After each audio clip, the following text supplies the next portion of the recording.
นะคะนางสาวสุภมาศอิสระภักดีค่ะเพิ่นบอกว่าเพิ่นสั่งให้มีการตรวจสอบสั่งฟันเลยนะคะขบวนการตั๋วเครื่องบินทิพย์หลอกบินญี่ปุ่นเกาหลียุโรปนะคะหลอกเหยื่อมีการมาลองเรียนละ8 รายเสียหายกว่า10 ล้านบาทสั่งสคบเร่งเคลียร์ทุกเคสนะคะบริหารจัดการเรื่องของปคบล่ามิจฉาชีพในคราบของเอเจนซี่และก็แนะ3 วิธีเช็คก่อนโอนค่ะ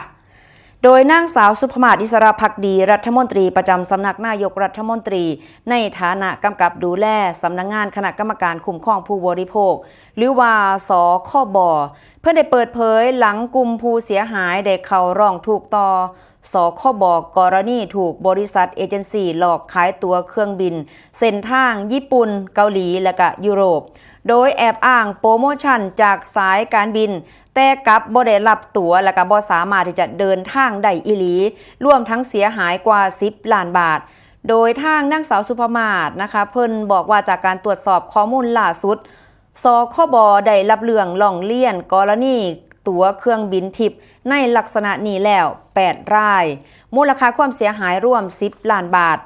พฤติการนี้ก็เป็นแบบหลอกสร้างความน่าเชื่อถือก่อนโดยสั่งการให้สคบตั้งทีมเฉพาะกิจรับเรื่องร้องเรียนกรณีนี้เป็นกรณีเร่งด่วนเปิดช่องทางพิเศษให้กับผู้เสียหายทุกรายเข้าสู่กระบวนการคุ้มครองโดยเร็วที่สุดและก็มีพนักงานเจ้าหน้าที่ได้เชิญผู้บริโภคและก็ผู้ที่มีหนังสือเรียกผู้ประกอบธุรกิจสายการบินเข้าพบพนักงานเจ้าหน้าที่ในวันที่21 พฤษภาคม 2569เพื่อให้ข้อเท็จจริงเกี่ยวกับกรณีดังกล่าวเพิ่มเติมและก็อาจจะมีการเจรจาไกล่เกลี่ยเพื่อให้ผู้ประกอบธุรกิจคืนเงินให้แก่ผู้บริโภค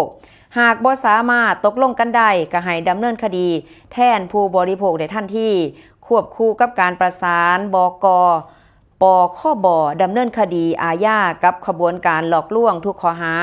บ่มีข้อยกเว้นนะคะเพิ่นบอกว่าทางเพิ่นเองเนี่ยนะคะสคบกับบ่ได้ทำงานเฉพาะการตรวจสอบแบบอย่างเดียวค่ะแต่ว่าเพิ่นบอกว่าเฮ็ดงานแบบหน้าบ้านแต่ว่าหลังบ้านในการเก็บเขตและก็ซอยเหลือผู้เสียหายเพิ่นก็เดินหน้าควบคู่กันไปทุกเขตคือกันค่ะในขณะที่นางสาวสุภมาศอิสระภักดีเพิ่นก็บอกอีกค่ะเพิ่นบอกว่าได้มีการกำชับเลขาธิการสคบให้รายงานความคืบหน้าซอยเหลือผู้บริโภคทุก7 วันพร้อมกับเปิดเผยข้อมูลต่อสาธารณะเป็นระยะเพื่อให้ประชาชนเห็นผลการเฮ็ดงานที่จับต้องได้และก็มั่นใจว่าทุกเรื่องร้องเรียนจะบ่ตกหล่นหากผู้บริโภคบ่ได้รับความเป็นธรรมสามารถสอบถามข้อมูลเพิ่มเติมหรือว่าแจ้งข้อ